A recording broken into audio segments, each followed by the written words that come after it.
What is up, guys? It is Dave and Duncan back from Metal Epidemic for another album review. And for this review, Duncan and I have been checking out the new album from Massachusetts metalers Unearth. The band's new album, The Wretched, The Ruinous, will be released on May 5th via Century Media Records. So, just a mere 25 years into their career. What? And Unearth are about to unleash album number 8. For Unearth's founding mainstays, Phipps and guitarist Buzz McGrath, it feels like the beginning of a new chapter. Buzz took the entire pandemic to write these songs, says Trevor. He pushed himself to get out of his comfort zone and explore what Unearth is, both past and present. Buzz adding these new elements and killer song structures inspired me to be more vocally diverse. The Wretched, The Ruinous is still Unearth, but it's also the most dynamic record we've ever done. Teaming again with Extinction's producer Will Putney, the goal was simple: create the definitive Unearth record. The Wretched, The Ruinous is also a turning point moment for Unearth. It is the first album in their canon recorded without guitarist Ken Susie, who mutually parted ways with the band in 2022. It simply came time for Unearth and Ken to take a break from working together. He'll always be a large part of the story of this band, and we wish him the best on all of his endeavours. Joining Trevor, Buzz, and longtime bassist Chris O'Toole on the road is not only new guitarist Peter Lehman, who filled in for Unearth before, but also Mike Justine, long considered an integral part of Unearth's halcyon days. For Unearth, the mission is simple: keep being Unearth. We formed this band to make music for us, not trying to create something for anyone else. As soon as we did that, people connected to it, and it's kept us pushing forward for almost 25 years. We look forward to 25 more. Unearth's storm isn't about to let up anytime soon. So, kinda insane to think that's like almost 25 years. When I read that, I was like, what? No. It doesn't surprise me though, because they like Unearth were one of that in the initial first wave. Yeah. Of those kind of, whatever you want to call them, the new wave of American heavy metal or whatever that fucking genre was, that was just, it became metalcore. Yeah. But yeah, like, I mean, that, like, the time tracks out right, Dave. Like, yeah, a lot of those bands were getting signed kind of late 90s, so. When I thought about it, actually, the first album I heard of theirs was The Oncoming Storm in 2004. Yep. And then I went back and checked out the release before that, but I was completely kind of blown away by just the kind of brute force of that album.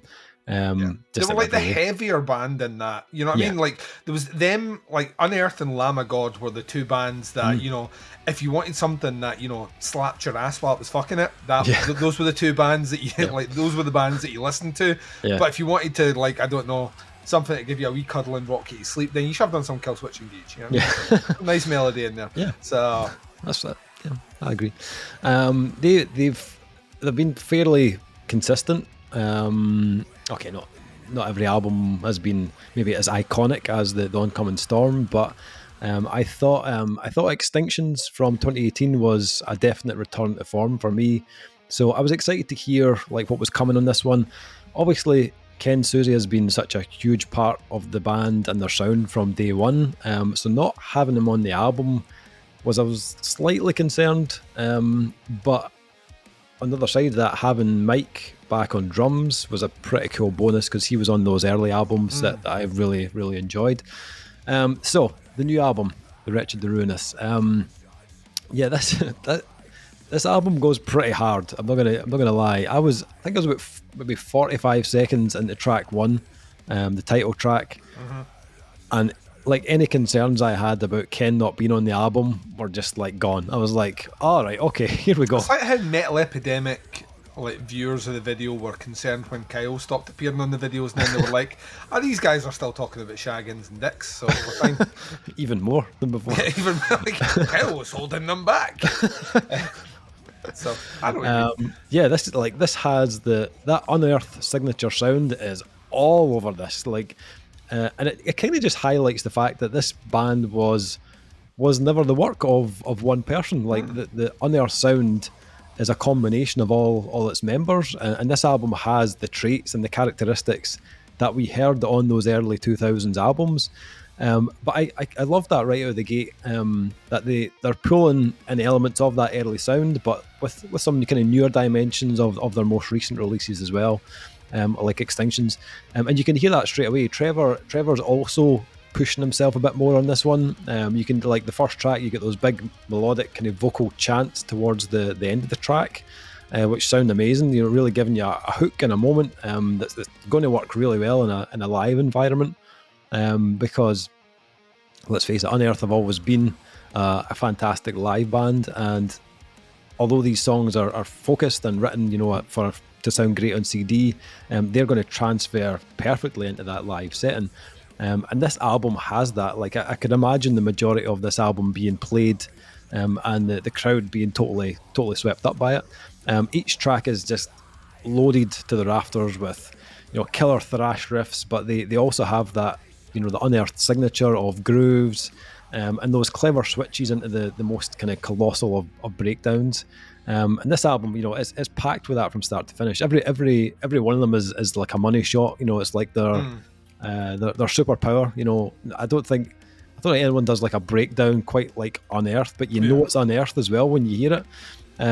They managed to have like this kind of perfect amount of heaviness and groove and power, but not let the riff sound generic either. Like they do a really good job of making it sound different enough from the last one, so it doesn't just become like a copy and paste moment on the album. They've also been doing this long enough now that they know exactly how to order an album. I think the song placement is spot on. They know when to change the tone on something like Mother Betrayal, which has like these more kind of like ominous sound in the background, or push the pace and add something with a bit more of that kind of like thrashing gallop, like on Invictus or Broken Arrow, or when just to kind of cool down and let you take a breather on Neaera. But most importantly, the album just continually drives forward. Nothing feels like weirdly placed or disorganized. It flows naturally, giving you all the elements you'd want from an Unearth album. And the band sound on form while doing it. Like if you go back to like the Stings of Conscience from 2001 and then listen to this now, it's crazy how tight they now are. I still love that 2001 release, because it was so kind of rough around the edges. I liked it, but there's no denying that the more kind of intricate moments of this album, they sound incredible. Even with that like COVID break where they weren't really getting out and touring and stuff, Trevor sounds awesome. Like he's clearly taken time to come up with some more kind of unique moments vocally, tried to expand his skill set, and you can hear that on this release. As usual, his kind of roars are really like searing and full of venom, but he's got some nice melodic moments on the album. I especially liked Broken Arrow, which I'm assuming is all Trevor because there was no mention of any like guest on the press release, but there's like 2 different tones on that track. But I thought it really helped kind of define the different parts of the song. But I thought it was a great performance from him on the whole. Production wise, I think it's really thick, really like chunky as you'd expect. Sounds fucking huge is what it sounds like. It sounds like arena, you know, like someone's sat down with that, we will deploy the arena sound. Yeah, absolutely. Yeah. I don't think it's here we go. This is Dave, what's the matter with you?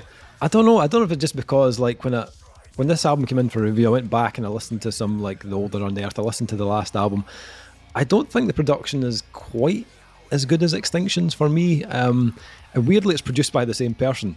But they obviously didn't want this album to have its own... They wanted this album to have its own personality and not just sound like a copy of Extinctions.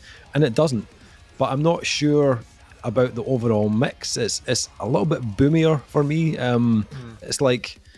It's not quite as in focus or something as that album, if that makes sense. Like, it still sounds crushingly heavy and huge, but it doesn't affect the impact of it. But I wish it had a little bit more bite for me. It's just comparing the 2 albums, I preferred that one to this one. But yeah, I think like there's not a huge amount to say about this. It does kind of what it says on the tin as an Unearth album, with all of the kind of dynamics and the monstrous moments that you'd want on it. It's like, is it massively different? Not really. There's small tweaks here and there, and you can see they've pushed some certain aspects of their sound, but this is still essentially an Unearth album, but it's a killer one at that as well. Duncan, what did you think? I think the lead work on this is fucking phenomenal. Yeah. It was the thing that really stood out to me, and they've always been known for that. The lead guitar work's always been stellar. Yeah. Almost commands the attention of every single song, and there's always these little flurries in the notes that they're playing that are just really, really, really smart. And just like lift the sections up. You still got that crushing, punishing, dun, dun, dun, dun, in the background, but you have like, and that's why I was saying about the arena sound. The lead guitar work just elevates up and it makes it sound like an event. Like every song feels like its own event, and I really, really enjoyed that. I fell off the Unearth train maybe turn of the last decade, maybe 2011, 2012. And then I think it was you that got me back into them about 2018. And I checked them out, and they were still delivering the goods then. That like yourself, there's a kind of expectation, and also a slight amount of trepidation when it comes to bands of this genre with this longevity, because not a lot of them have been able to kind of really hold it together, even though a lot of them have become massive. The aforementioned Lamb of God, for example, who I would have likened a lot to Unearth back in the day, because they were on the heavier side of the genre that they were in. Lamb of God are now fucking huge. I mean, like, they're absolutely massive, and I think that there's a degree of that's meant that the quality of what they actually churn out doesn't have the same bite, and Unearth have never really had that. As big as the band has ever got, they've always had to work for what they get, and you can hear it in the music here. There's not a second of time being wasted in the construction of their album. They've really tied down as much as possible. Whereas, like I said before, you listen to that previous Lamb of God album, which was primarily written during lockdown, and I'm missing that element that feels of someone using the time to really recapture something that they felt they lost and make a statement on it. It just kind of felt like, oh well, we're this is the same train we've always been on, and this is the next stop. I think the Wretched and the Ruinous is at its most interesting when you get those dynamic shifts between tracks. Now, whether that is a track like Dawn of the Militant, which is definitely more hardcore inflected, you get like those kind of tribal drums, and even the vocal style is more in the kind of realms of kind of, that kind of hardcore, shouty, aggressive angriness. Into tracks like Into the Abyss, which, have this huge like scope and grandeur of the best that the genre has to give. We get those perfect elements of like amazing lead work, with tight, intricate thrash guitar in the background and colossal drumming. Every element here is great. And that's the thing, to sit back and master on what they're doing here. They just make it sound very, very easy. There's some really good, really complicated guitar work, drum work, and even vocal stylings that he's switching up between are all there. And Unearth's biggest kind of credit, or biggest asset they have on this album, is they make it sound really fucking easy. That if you aren't necessarily fine tooth comb picking it, you might miss a lot of what they're doing because you're too busy fucking headbanging along to the grooves. I think that's it, that there's the art to doing that, and they have it tied in for sure. I think the album flows really, really well. It's under 38 minutes. It's another one that just appears to know what to do with the song length. There's at least one track in here that I feel is designed purely for the purpose to set up something bigger, and generally I get a bit kind of, when those kick in, I'm just like either give me a slower song and then give me the heavy song. But it worked, and each time I went back to it, I've kind of enjoyed it. I think it's Neaera is the one that leads you in into the Abyss, which is this huge fucking song. Tracks like Mother Betrayal, you mentioned it before, feel like, and that's the cool thing about the album, is there kind of feels like marked points for transitions in songs. Mother Betrayal is definitely one of them. Invictus is a great example of that. It's just like once again, it's a big powerhouse of a fucking song. And Dawn of the Militant, before you go into Neaera, is that kind of hardcore build for something to sweep you back into the back half. It flows really, really well. It's really well recorded. It's really well produced. Like you, if there's maybe a negative that I have to throw on it because like I try and be balanced here, it's not the most remarkable thing I've heard. But I'll tell you right now, I've heard plenty of metalcore music from bands of that era in the last 2 or 3 years that have albums that are instantly forgettable, and this one isn't. No. The choruses are massive. The guitar work's really, really good. I've got a handful of songs that I think are like mainstays of like when I'm out running or whatever. I'll have those songs on to will me on. So they have that, and they have that with ease. So it's kind of like you say. It's kind of weird to think that they're 25 years into it. It's also kind of weird to think that I still don't think it's beyond the realms of possibility that their next album is going to be the album that defines their career. Yeah. I constantly feel like when I listen to it, it's very, very, very difficult to pick fault with an Unearth album, and if the closest you can get to picking a fault with it is something that didn't sit within the band's control and was how the producer put the album together or the sounds that put over it, I think that's saying a lot to them musically. They don't sound like a band that have lost anything. It always kind of feels like they're gaining something else, and personnel changes aside, which should affect a sound, weirdly I think it's made it sound bigger, which it shouldn't. Like something should be diminished. So yeah, I think this is a great bit of work. Sits comfortably amongst the top of their back catalogue, and I'm curious to see where we go from here. Unearth are a band I have never seen live, and I would love to tick them off my list. So nice. So scores for the Wretched, the Ruinous. This is hefty. Like it's non-stop. Apart from like a 1 minute interlude track, you are getting so much bang for your buck on this album, and it has all the Unearth traits that fans will want to hear, like that work perfectly on the live stage. There's a moment in every track where you just feel satisfied by it, like just the heaviness of it. Is it on the same level as the Oncoming Storm? No, but I think that it's always going to be their masterpiece for me, but I think this is easily as good as the last album, Extinctions. I'm going 4 out of 5 in this one. I enjoyed it.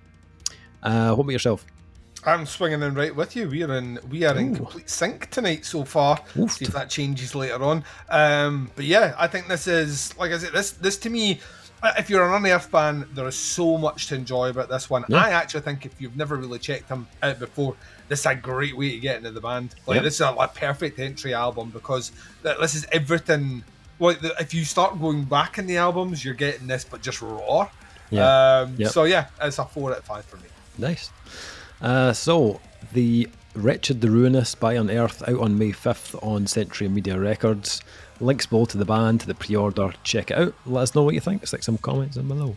That is the review. Thank you for checking it out. We'll be back with another review very soon, but until then, speak to you soon. Bye, everyone. Till